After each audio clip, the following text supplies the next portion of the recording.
Les représentants des États-Unis doivent rencontrer leurs partenaires de la République de Corée cette semaine pour discuter des politiques des deux gouvernements envers la République populaire démocratique de Corée. Une grande partie des discussions devrait concerner le déploiement possible d'un système de défense antimissile en Corée du Sud, suite au récent lancement d'une fusée par la RPDC. Ce déploiement irrite la Russie qui met en garde contre cette mesure. Reportage.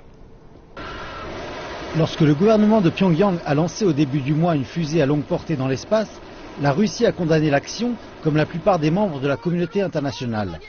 Elle s'est aussi opposée au dernier test nucléaire de la RPDC en janvier.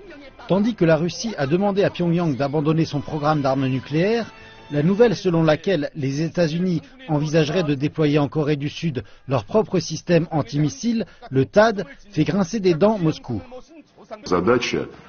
Parce que notre tâche est de nous assurer que non seulement la RPDC n'ait pas d'armes nucléaires, mais qu'aucune des parties de la péninsule coréenne, à la fois la RPDC et la République de Corée, n'ait d'armement nucléaire.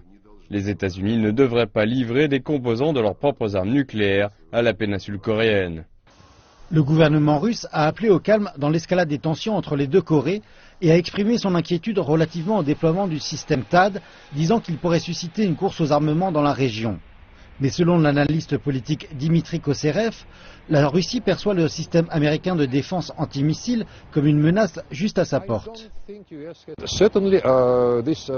Ce système de défense antimissile est certainement dirigé contre la Chine et contre la Russie, pas contre la RPDC, dont les capacités sont très douteuses, et ils ne sont pas sûrs qu'une réaction telle que le système américain de défense antimissile soit requise.